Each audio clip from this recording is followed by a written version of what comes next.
Hey folks, I'm Steelianos. Welcome to my channel. This time we're going to do a quick tutorial on 2-string 6-note modes, scales if you want.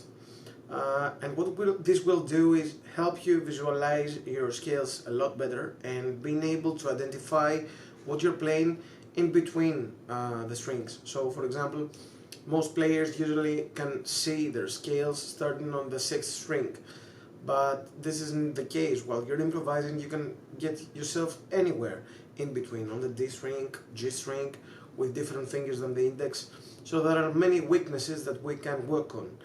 And one of the best ways that I've found that works for this is being able to see your scales, your modes, starting on the index finger from each string. So I'll take the 6th string for starters, and we're gonna play 6 notes of each mode, of each degree of the scale. So that, let's say, take for example the G major scale.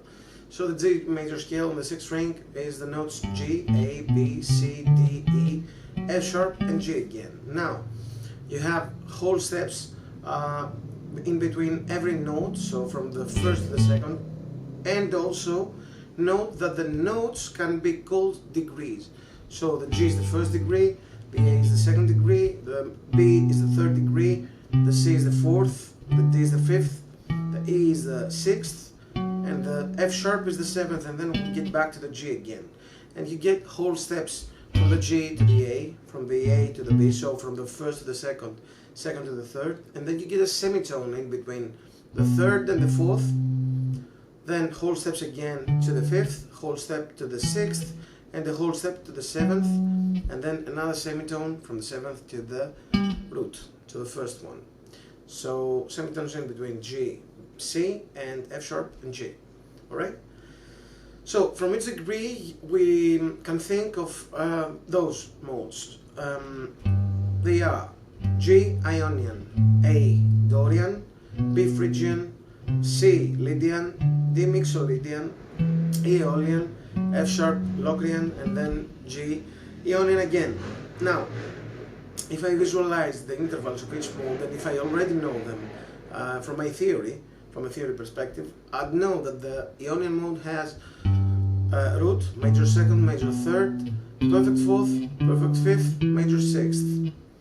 If I take this now and move to the A Dorian, the only difference is going to be the 3rd, because we get a minor 3rd. So from the A, root, major 2nd, minor 3rd, perfect 4th, perfect 5th, major 6th. Starting on the B, the 3rd degree, the Phrygian, we get a flat 2, minor 2nd that is, minor 3rd, perfect 4th, perfect 5th, minor 6th. Starting on the C, we get a major 2nd, a major 3rd, an augmented 4th, perfect 5th, major 6th. So it's almost the same as the Ionian fingering, but with the exception of the 4th, which has to be raised by one semitone. Then D Mixolydian, the 5th mode. It's the first 6 notes are exactly the same as the Ionian mode. So you have root, major 2nd, major 3rd, perfect 4th, perfect 5th, and major 6th. Then move into the E Aeolian. This looks a lot like the Dorian, so you get a root, a major 2nd, a minor 3rd, perfect 4th, perfect 5th, but then you get a minor 6th instead of the major that you had in the A Dorian shape. So again, E Aeolian is 1, 2, flat 3, 4, 5, flat 6. And finally, the 7th mode, F sharp Locrian. We start right here and we get flat 2, flat 3, so it's the same as the Phrygian so far. Perfect 4th, a diminished 5th, and a minor 6th. So these are your fingerings. Now, the next step would be to get used to them. So play each one as many times as you wish to, in order to get your fingers to get used to it. And then start moving it around, going from the one to the next. So Ionian, A Dorian, B Phrygian, C Lydian, D Mixolydian, E Aeolian, F sharp, Locrian, and then back to the G Ionian again. Now, all those fingerings we learned so far are going to be the exact same in the next strings but in different frets. That's the only difference. So the G Ionian, for example, if we've located on the A string, here's our G, and we're playing the exact same pattern, alright? So after this, there would be an A Dorian, exactly like there was here, and the B Phrygian, as we had it here, and the C Lydian as well, as we had it here. And if I look for the rest of the notes before the G Ionian started here with, I can start, for example, on the B Phrygian right here, B, so it's the third mode, C Lydian, one semitone higher, D Mixolydian, E Aeolian, F sharp Locrian, G Ionian, A Dorian, and B Phrygian again. On the next string, we get the same shapes, but the first note is in E, so we already said that the E is the sixth mode of the G major scale, so it's an E Aeolian, like this one or this one. So it's exactly the same thinking. E Aeolian, F sharp Locrian, G Ionian, A Dorian, B Phrygian, C Lydian, D Mixolydian, and then again an E Aeolian. Now moving to the G string, the third string, the lowest note I can start on is an A, alright? So an A is the second degree of the G major scale, so I'm gonna get an A Dorian fingering. But there's a difference, an exception here, because the tuning of a guitar is an all fourths tuning from the E to the A, from the A to the D, from the D to the G, but then it changes from the G to the B, it's a major third. What that means is basically that anything you played in two strings and you had a specific fingering before those two, G and B, you now have to raise the second string's fingerings by one semitone. So for example, this A Dorian becomes 2, 4, 5, 3, 5, 7. And then I'm going up to the B Phrygian, C Lydian, D Mixolydian, A Aeolian, F sharp Locrian, G Ionian, and A Dorian again. And the final string I have left is the, let's start on the C, for example. So it's gonna be a C Lydian, D Mixolydian, E Aeolian, F sharp Locrian, G Ionian, A Dorian, B Phrygian, C Lydian again. And by this way you can easily get how modes work, how one succeeds the other, what is the order of them. You also learn the beginning of each larger shape that we're gonna learn in 6 strings. So for example, the G Ionian, if I keep playing the same scale, so the same notes in 2 strings, I'll get this way of playing it, which is called position playing, or this way of playing it, which is called 3 notes per string. Alright? Both of them are useful. But right now, if I want to jam inside this, for example, and I find myself stuck in the middle strings, I should always know that this is an F sharp, so my shape is going to be an F sharp Locrian shape. And this is a pretty easy way to do it. So the whole thing, if you do every string set one after the other, once more you get.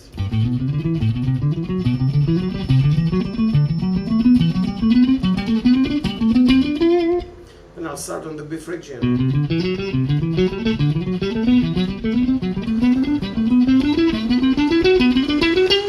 I'll start on the E Aeolian.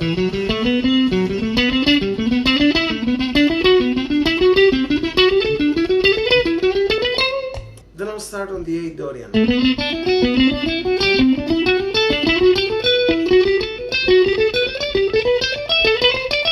And finally, I'll start on the C Lydian.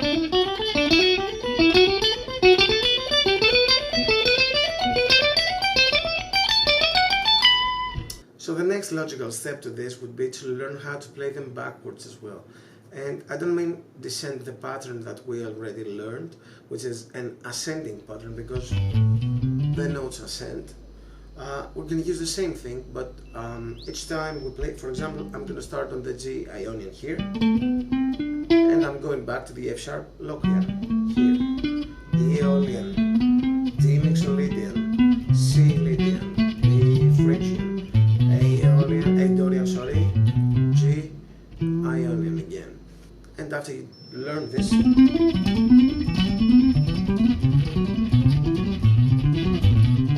can do the same in the next string sets. It's not going to be easy, and you can also practice the descending pattern.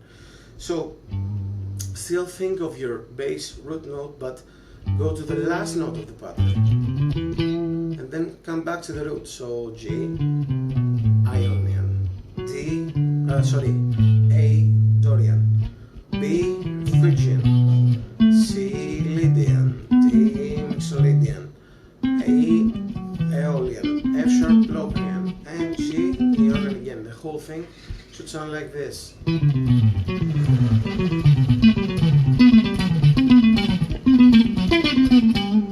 And then try doing the same thing to the rest of the string sets. And finally, you can also use this descending pattern, but descent shapes its time. So if you start on the, let's say, D Mixolydian, C Lydian, B Phrygian, A Dorian, G Ionian, F sharp Locrian, E Aeolian, D Mixolydian again. So the whole thing.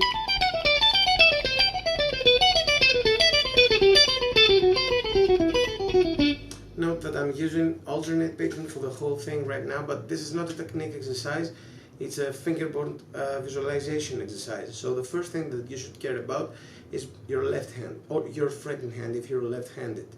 Not so much about the pick. But if you want to do it with alternate picking, then remember that you're starting with a downstroke on the bass string of the string set, and you play down, up, down, and then you move to the next string, the highest string, with an upstroke. Up, down, up. And this is called outside picking, because you finish on a downstroke on the bass string, and you start with an upstroke on the string beneath it. Now, you could also try doing this with inside picking as well. So up, down, up, and then down, up, down. It's the opposite. Technique doesn't really matter at this point. What matters is that your notes are round, your notes are clear, are smooth. There are no latencies between the two hands. The two hands are perfectly coordinated. This is one of the most important things. Being able to play in time as well, this is a very, very important issue. So after you learn the positions, try playing quarter notes, eighth notes, triplets, sixteenths, sextuplets. Depending on your level, I'd suggest going to at least half the speed of what you think you can deal with. So for example, if I think that I'm pretty comfortable playing 16th notes at, I don't know, 140 BPM, I'd start at half the speed, 70, or maybe less than that. So the first thing that you should always keep in mind is playing very, very beautiful round notes. So take your time, don't rush it. The second thing is being able to play on time. And the third thing is the economy of movement. If you focus on all of these three aspects of playing, then your technique will develop very, very much, and much more than you thought it could. Alright, so this was the lesson for today. You can find the tabs for this on my Patreon page, where I'll upload at least the G major scale, but there's a high probability I'll upload different keys as well, that you can transpose this, because you can. So always start on the lowest notes available, go up an octave, and then after you're comfortable with that, try going backwards as well. So that was it for today. I hope you liked this lesson and it helped you. Remember to subscribe, like and comment here in the video. I'll see you next time. Cheers.